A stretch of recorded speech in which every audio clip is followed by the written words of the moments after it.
ఏపీలో liquor scam గురించి చర్చ. ఇప్పుడు లిక్కర్ స్కామ్లో నాసరిక మందులు అమ్మి కూడా ఎన్నికల ప్రచారంలో, అంటే వైసీపీ ఎన్నికల ప్రచారంలో సిద్ధం సభలకు ఆ డబ్బులు వాడారు. ఆ తర్వాత విదేశాలకు కూడా ఆ డబ్బులు హవాలా రూపంలో విదేశాలకు తీసుకెళ్ళిపోయారని చెప్పేసి చర్చ. ఇందాక అంబటి రాంబాబు మాట్లాడుతూ ఫాల్స్ అలిగేషన్ చేస్తున్నారు, అసలు లిక్కర్ స్కామే జరగలేదని చెప్పేసి కూడా మాజీ మంత్రి అంబటి రాంబాబు వ్యాఖ్యలు. నిజంగా ఒక సీనియర్ జర్నలిస్ట్గా చెప్పండి, ఏపీలో నిజంగా లిక్కర్ స్కామ్ జరిగిందా? జగన్ హయాంలో నాసరిక మందులు సరఫరా చేశారా అంటే ఏం చెప్తారు? లిక్కర్ స్కామ్తో ఓడిపోయామని వాళ్ళ పార్టీలో పెద్ద నాయకులు కూడా ఒప్పుకున్నారు. లిక్కర్ చేసిన విధానం వల్లే మేము ఓడిపోవటానికి వన్ ఆఫ్ ద రీజన్స్ అని. కాబట్టి జరగలేదని ఆయన ఎట్లా చెప్తాడు? వెరీ సింపుల్గా మనం ఒక లేమ్యాన్, ఒక సాధారణ వ్యక్తిగా మాట్లాడతాను నేను. ఎక్కడైనా సరే భారతదేశంలో అన్ని రాష్ట్రాల్లో, ఢిల్లీ రాజధాని ప్రాంతంలో కూడా అమ్మే liquor Indian made foreign liquor, అంటే స్టాండర్డ్ ప్రపంచవ్యాప్తంగా అమ్ముతున్న కంపెనీలకు సంబంధించిన ఉత్పత్తులు మాత్రమే అమ్ముతాయి అన్ని రాష్ట్రాలు. ఆ డిస్టిలరీస్ నుంచి ఆయా రాష్ట్ర ప్రభుత్వాల బేవరేజెస్ కార్పొరేషన్స్ కొంటాయి. కొని వాటిని వీళ్ళు ఆక్షన్ పెట్టిన షాపులకి ఒక రేటుకి అమ్ముతాయి. వాళ్ళు ఈ ఆక్షన్లో పాడుకున్నారు కాబట్టి ఆ మార్జిన్ పెట్టుకుని లాభానికి వాళ్ళు అమ్ముకుంటారు. ఇది దేశవ్యాప్తంగా ఉన్న విధానం.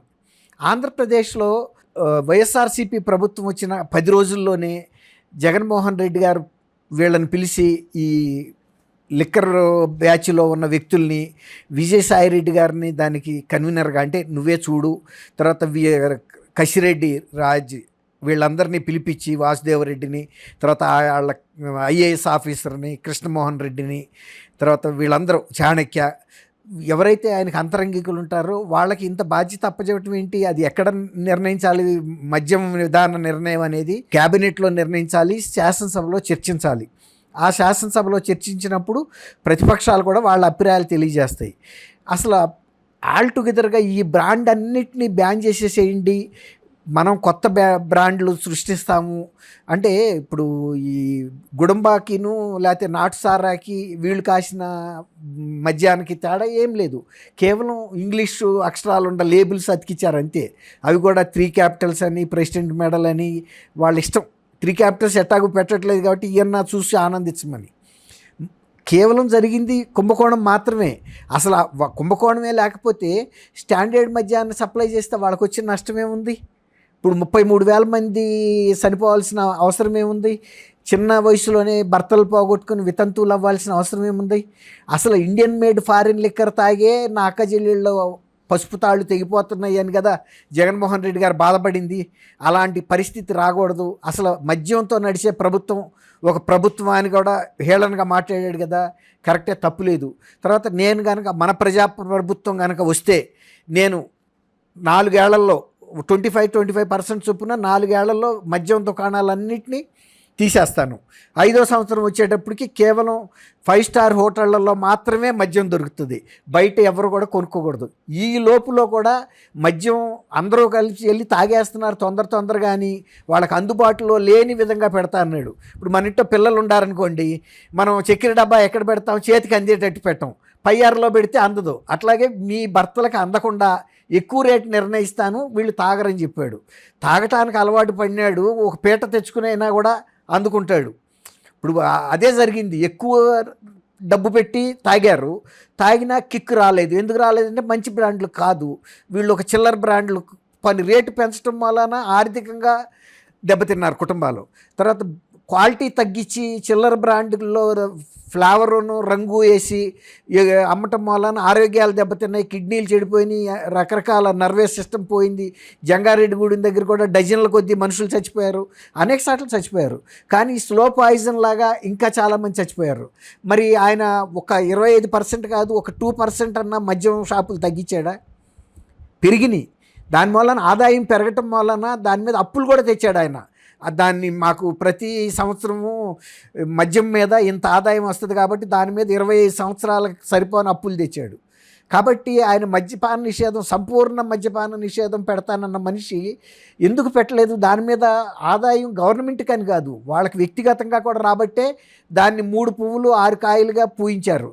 దానికి అనేక మంది అన్ఎంప్లాయిడ్ పిల్లల్ని తీసుకొచ్చి ఆ కుంభకోణంలో ఇరికిచ్చారు. ఇవాళ వాళ్ళ భవిష్యత్తు కూడా పాడైపోయింది. కాబట్టి అంబటి రాంబాబు గారు అసలు మద్యంలో కుంభకోణమే జరగలేదంటే దేశం మొత్తం మీద బ్రాండ్లు సప్లై చేస్తున్న ఇండియన్ మేడ్ ఫారిన్ లిక్కర్ ఎక్కడన్నా దొరికిందా ఇక్కడ? కొన్ని కంపెనీలు అయితే ఒక్క కేసు కూడా అమ్మలేకపోయినాయి 5 ఏళ్లలో. కొన్ని కేసులేమో మరి వాళ్ళ వ్యక్తిగత సీఎంఓలోకి ఏమైనా పంపించారో 10 క్రేట్లు అమ్మినారు, డజన్ క్రేట్లు అమ్మినారు. దేనికి ఇచ్చినట్టు వాళ్ళు కొన్ని లక్షల అయ్యి అమ్ముతారు బాక్సెస్, కానీ ఏమి అమ్మలాళ్ళు. ఆ తర్వాత అందులో మాగుంట శ్రీనివాసరెడ్డి గారని ఆయన వాళ్ళ పార్టీ ఎంపీ, అప్పుడు ఆయన మ్యాక్డవెల్కి south India distributor. McDowell one of the major player ఈ లిక్కర్స్లో. ఆయన్ని కూడా పిలిచి డబ్బులు అడిగితే కూడా నేను ఇవ్వలేనని చెప్పాడు. అట్లా వీళ్ళందరినీ డబ్బులు అడిగారు. వీళ్ళు సొంతంగా కాసినప్పుడు ఏ రేట్ అయినా అమ్ముకోవచ్చు, ఏ రేట్కైనా బెవరేజెస్ కార్పొరేషన్కి సప్లై చేయొచ్చు. అంటే అన్నీ జేబు సంస్థలే వీళ్ళదే.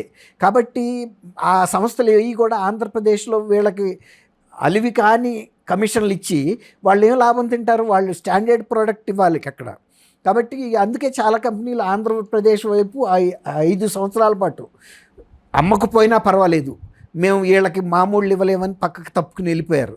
ఇప్పుడు ఈ కొత్త గవర్నమెంట్ వచ్చిన తర్వాత మరి అన్ని బ్రాండ్లు వచ్చేసినాయి కదా. ఇవాళ గోవాలో ఏ బ్రాండ్ దొరుకుతుందో, ఢిల్లీలో ఏ బ్రాండ్ దొరుకుతుందో ప్రతి ఊర్లోనూ ఆ బ్రాండ్లు పెట్టి అమ్ముతున్నారు. కొనేవాడు కొనుక్కుంటుంటే మీకేం బాధ? ఇప్పుడు పని మీరు పెట్టిన ఏమన్నా చీప్గా పెట్టారా? 20 రూపాయలు క్వార్టర్ బాటిల్ మీకు మ్యానుఫ్యాక్చరింగ్ కాస్ట్ అయితే 250 రూపాయలకి అమ్మారు. ఆ డబ్బులు ఎవరు తిన్నట్టు? మామూలు వాళ్ళు అయితే సఫర్ అవ్వబట్టే కదా ఓట్లు వేసింది ఇంత భారీ ఎత్తున. అది మద్యం అనేది ప్రతి ఊళ్ళోనూ ఎఫెక్ట్ అయ్యారు. ఇప్పుడు మద్యం అనేది ఎవరో పైన ఆయన అన్నట్టు క్లబ్ హౌస్లోకి వెళ్ళి తాగేవాళ్ళే కాదు కదా. సాయంత్రం రాక కూల్ చేసిన వ్యక్తి కూడా వెళ్ళి సాయంత్రం ఒక క్వార్టర్ తాగుతాడు. ఆ క్వార్టర్ అన్న మంచి క్వార్టర్ ఇస్తే నీకేం పోయింది? అతను 220 రూపాయలకి కొనుక్కుంటున్నాడు కదా. కానీ అంబటి రాంబాబు గారు మాట్లాడటం, ఇప్పుడు అవినీతే జరగలేదని, ఇప్పుడు ప్రధాని మోడీ గారు కూడా కిందటి ఎలక్షన్లో వచ్చినప్పుడు చెప్పాడు, ఆంధ్రప్రదేశ్లో జరిగిన కుంభకోణం ఒక జాతీయ స్థాయి కుంభకోణం, మద్యం కుంభకోణం అని. ఇవాళ ఆ తర్వాత జరిగిన ఇప్పుడు ఛత్తీస్గఢ్ చీఫ్ మినిస్టర్ కొడుకును కూడా అరెస్ట్ చేశారు. తర్వాత ఇక్కడ మన తమిళనాడులో 1000 కోట్లు జరిగితేనే ఈడీ వచ్చింది.